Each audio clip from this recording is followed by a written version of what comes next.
ఓం నమ శివాయ. అందరికీ నమస్కారం అండి. 2025 జూలై 25వ తేదీ నుండి శ్రావణ మాసం ప్రారంభమైంది. శ్రావణ మాసం మొత్తం స్త్రీలు పూజలు చేస్తూనే ఉంటారండి. ఈ శ్రావణ మాసం నెల రోజులు కూడా ఉదయం సాయంత్రం ప్రతి ఇల్లు అందమైన రంగుల వలె ముగ్గులతో, పచ్చటి మామిడి తోరణాలతో, భగవాన్ నామస్మరణతో, అమ్మవారి పూజలతో కలకల్లాడిపోతూ ఉంటుంది. మనకు ఉన్న 12 మాసాలలో 5వది అయినటువంటి శ్రావణ మాసం ఎంతో పవిత్రతను కలిగిన మాసం. ఈ మాసంలో పౌర్ణమి నాడు చంద్రుడు శ్రావణ నక్షత్రంలో సంచరించడం వలన ఈ మాసానికి శ్రావణ మాసం అని పేరు వచ్చింది. ఆ శ్రావణ మాసంలో మహావిష్ణువు భార్య అయిన లక్ష్మీదేవికి ఈ మాసం అంటే మహాప్రీతికరం.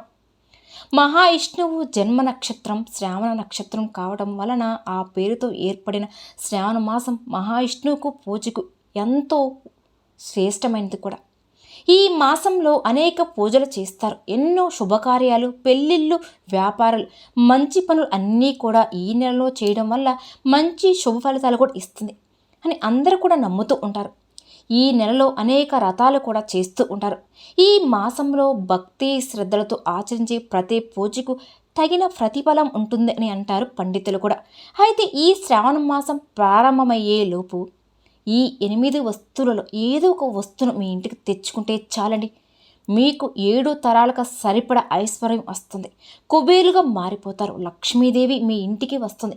మీరు చేసే పూజలకు 1000 రెట్లు ఫలితాన్ని కూడా ఇస్తుందని పండితులు చెప్తున్నారని. శ్రావణ మాసం మొదలయ్యే లోపు ఈ వస్తువును తెచ్చి మీ పూజ గదిలో పెట్టుకోవడం వల్ల శ్రావణ మాసంలో మీరు చేసే పూజలకు అధిక ఫలితం కూడా వస్తుంది. లక్ష్మీదేవి అనుగ్రహంతో మీ కష్టాలన్నీ కూడా తొలగిపోతాయి. వద్దన్నా సరే ధనం వచ్చి పడుతుంది అని పండితులు కూడా అంటున్నారు. మరి ఇంతకీ ఈ శ్రావణ మాసం లోపు ఇంటికి తెచ్చుకోవలసిన ఆ వస్తువులు ఏమిటి అనే విషయం మనం ఈ వీడియోలో వివరంగా తెలుసుకుందామండి. శ్రావణ మాసం అనేది విశిష్టమైన మాసంలో ఒకటి. ఈ మాసం శివ పూజకు విశిష్టమైనది. ముఖ్యంగా శివకేశ్వర భేదం లేకుండా పూజించడానికి విశేషమైనది. ఈ నెలలో చేసే ఏ చిన్న దైవ కార్యమైనా సరే కొన్ని వేల రెట్లు శుభ ఫలితాలను ఇస్తుంది అని ప్రతీదీ కూడా శ్రావణ సోమవారాలు పగలంతా ఉపవాసం ఉండి రాత్రి వేళల్లో స్వామివారికి రుద్రాభిషేకాలు, బిల్వ అర్చనలు చేస్తే సకల పాపాలు పోతాయని శాస్త్ర వచనం. అంతేకాకుండా అమ్మవారికి, ఆమెను పూజించే వారికంటే కూడా ఆ పరమేశ్వరుని పూజించే వారినంటే ఎక్కువగా మక్కువ అని పెద్దలు కూడా చెప్తూ ఉంటారు. అలానే శ్రీ వెంకటేశ్వర స్వామిని పూజించడం సాంప్రదాయంగా వస్తున్న ప్రతి శ్రావణ శనివారం రోజున భక్తులు అఖండ దీపం వెలిగించి ఉపవాసం ఉండి ఆ స్వామికి తమ భక్తిని తెలియజేస్తారు.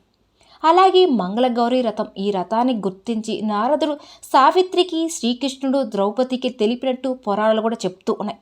ఈ రథాన్ని కొత్తగా పెళ్ళైన వారు ఆచరించాలి. శ్రావణ మాసంలో అన్ని మంగళవారాల్లో చేసే రథమే మంగళగౌరి రథం. దీన్ని శ్రావణ మంగళవారం రథం అని, మంగళ గౌరీ నోము అని వివిధ రకాలుగా పిలుస్తూ ఉంటారు. లక్ష్మీ రథం గురించి ఎంతోమంది మహిళలు ఎదురు చూస్తూ ఉంటారండి. వరలక్ష్మి రథం చేస్తారు.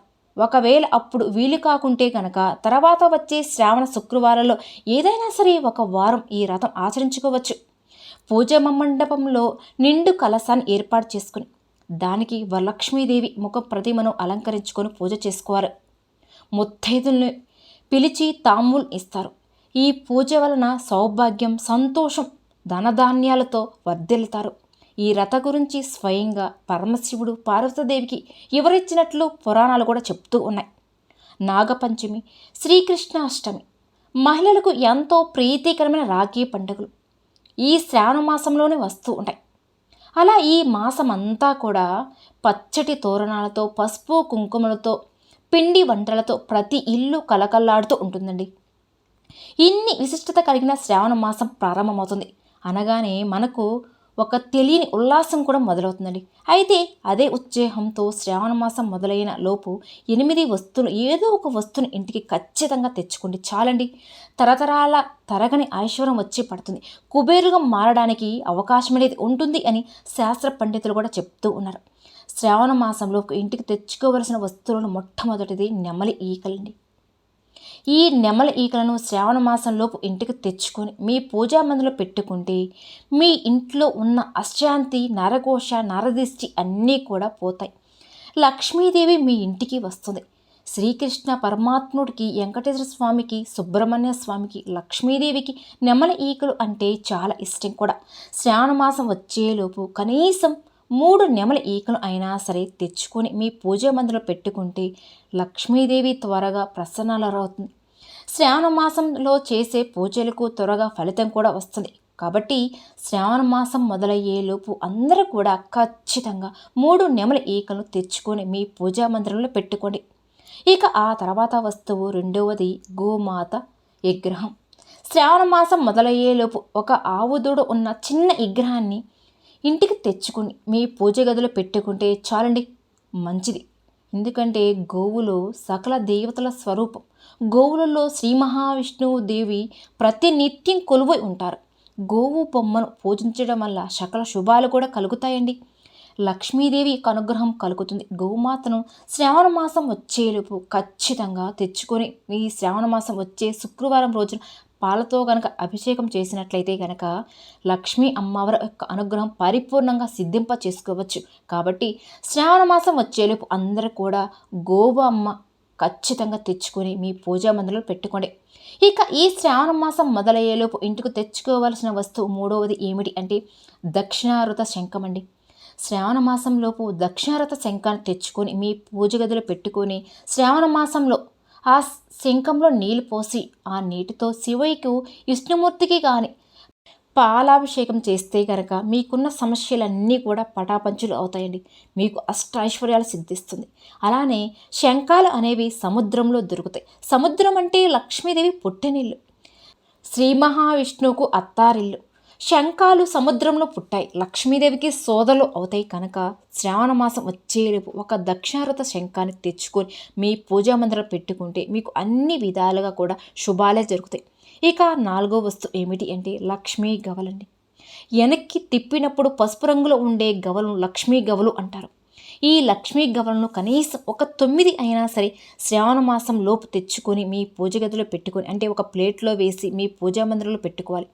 ఇలా పెట్టుకోవడం వల్ల లక్ష్మీదేవి మీ ఇంటికి వస్తుంది. భార్యాభర్తల మధ్య ఎలాంటి కలహాలు రాకుండా ఉంటాయండి.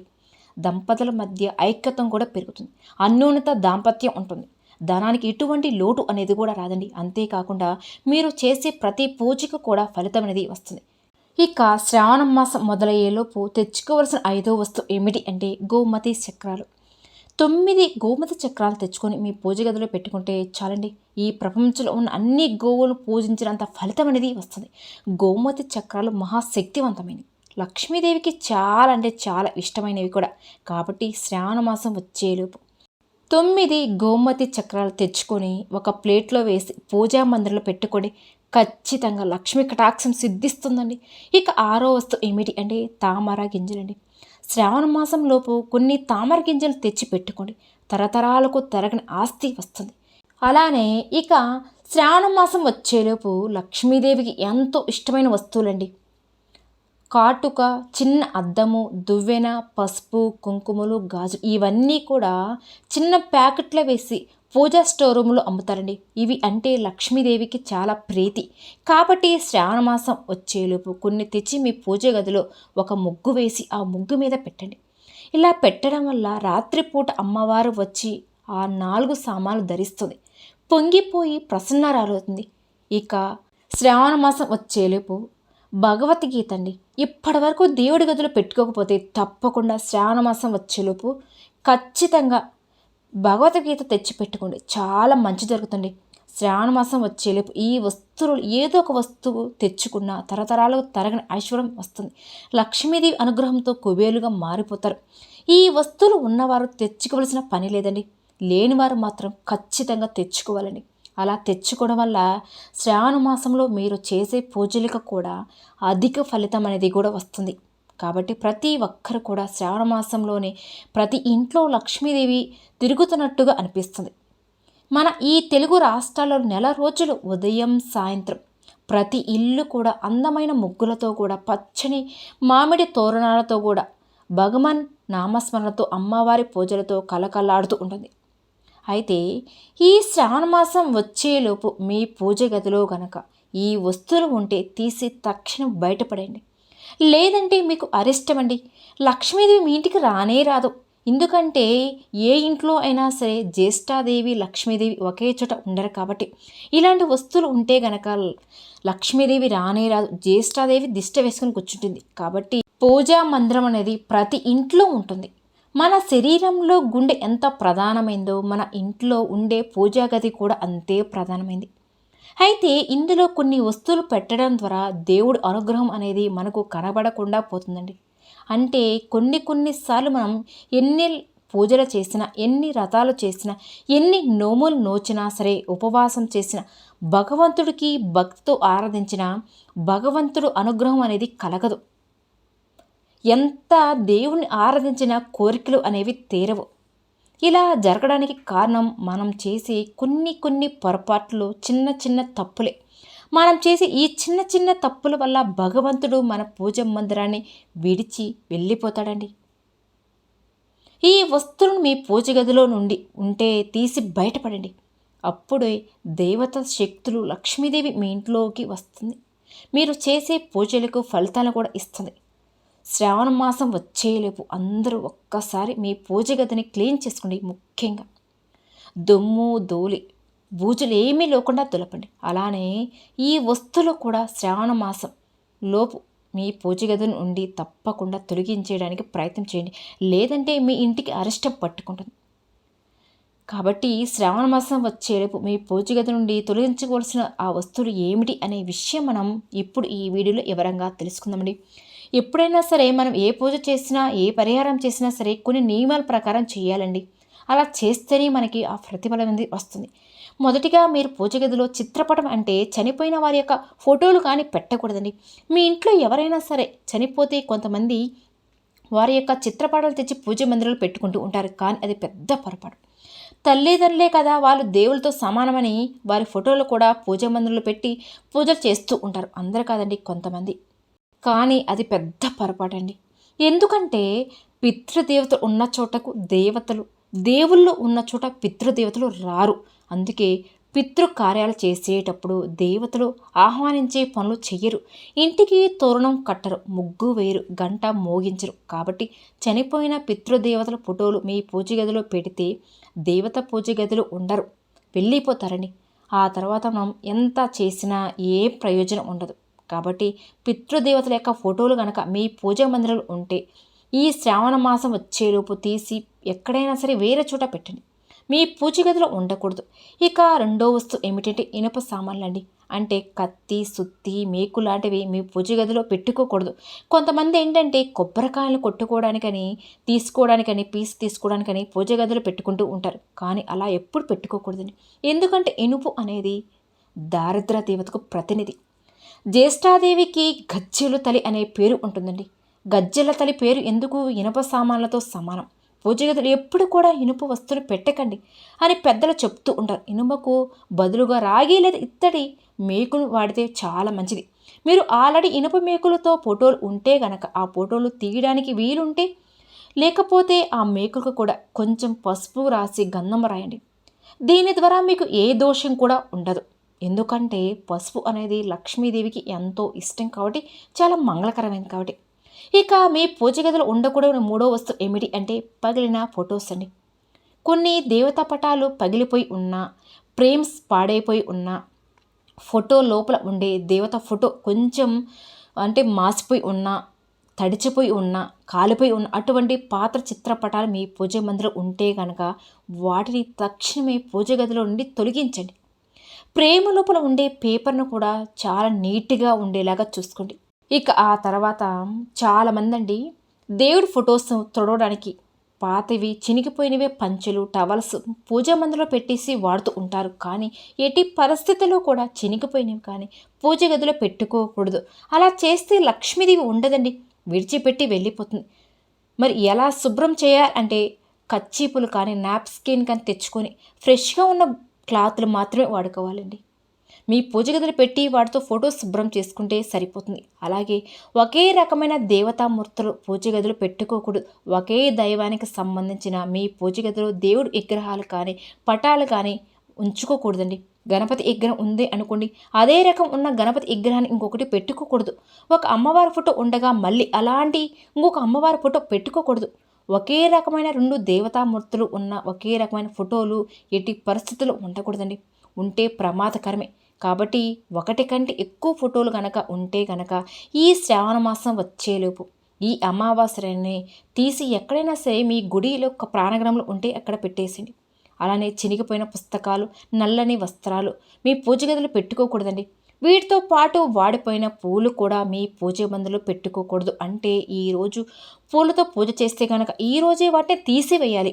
అలానే మీరు దీపారాధనలో వాడే సామాగ్రిని కూడా ఈరోజే తీసి పారే నీటిలో కలిపేయాలండి. ఈ శ్రావణ మాసం వచ్చేలోపు సాయంత్రం లోపు ఈ వస్తువులన్నీ కూడా మీ పూజ గదిని తొలగించండి. ఇలా తొలగిస్తే కనుక లక్ష్మీదేవి మీ పూజ గదిలోకి వస్తుంది. మీరు చేసే పూజలకు ఫలితాన్ని కూడా ఇస్తుంది. లేదంటే మాత్రం మీ ఇంటికి అరిష్టం చుట్టుకుంటుందండి. శ్రావణ మాసం వచ్చేలోపు ఖచ్చితంగా అందరూ కూడా మీ పూజా మందిరంలో ఉంటే కనుక తక్షణ తీసి బయటపడండి. లక్ష్మీదేవిని ఆహ్వానం పలకండి. విన్నారు కదండి. ఈ వీడియో కనుక మీకు నచ్చినట్లయితే ప్లీజ్ లైక్ చేయండి. అలానే మన ఛానల్ కనుక కొత్తగా చూసేవారైతే మన ఛానల్ కూడా సబ్స్క్రైబ్ చేసుకోండి. ఓం శ్రీ మాత్రే నమః.